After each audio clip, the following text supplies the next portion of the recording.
Alec Rowley to open for Labour. Mr Rowley, please, 5 minutes. Thank you, Presiding Officer. In opening this debate for Labour today, I want to make clear that we will not give consent to the United Kingdom Internal Market Bill.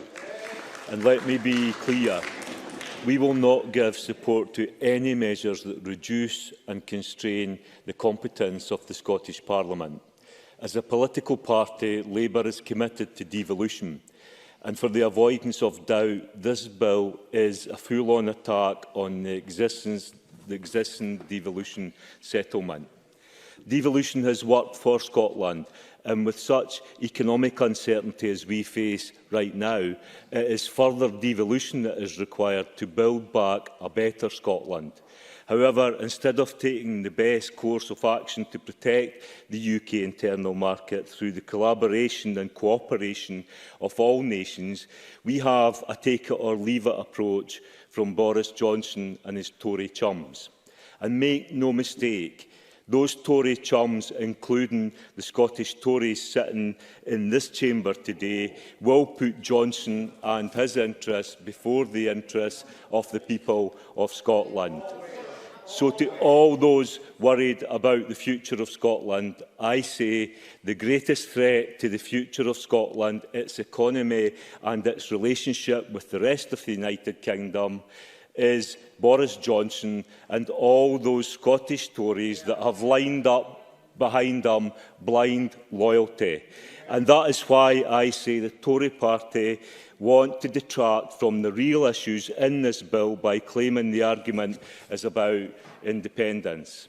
It is nothing to do with independence, but everything to do with the UK government removing powers from the Scottish Parliament and ultimately from the Scottish people. And then, OK, we've got time. Patrick Harvie.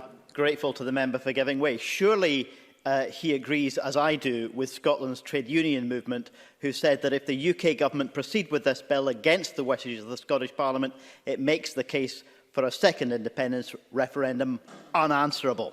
Alec Rowley. It certainly demonstrates that the greatest threat to the United Kingdom is Boris Johnson and his clapping Tories who sit behind him.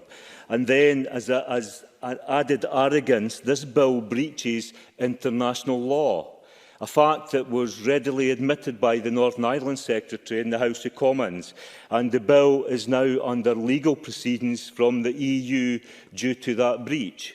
Frankly, this whole thing is a disgrace and will have massive repercussions for the UK's international reputation, which has already been suffering over the last few years of this Conservative government and its failures. However, Presiding Officer, it is not just that the Internal Market Bill breaks international law or that it drives a coach and horses through devolution. It paves the way, in my view, for private companies and multinational companies to force their way into key public services in Scotland. This bill will lead to a race to the bottom in so many areas of our daily life. The overwhelming evidence from across the world is that in this day and age we must have more regulation, not less.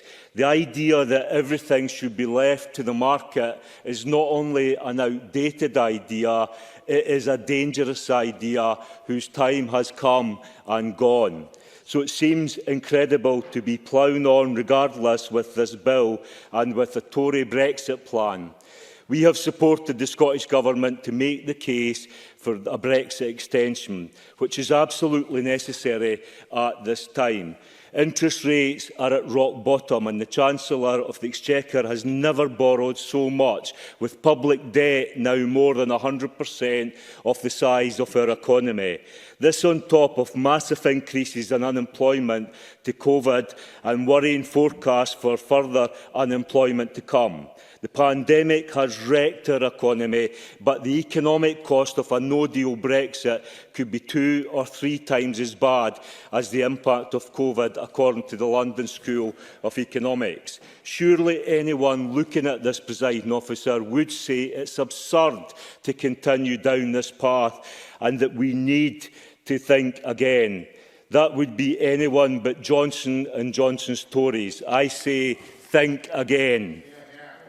Thank you very much.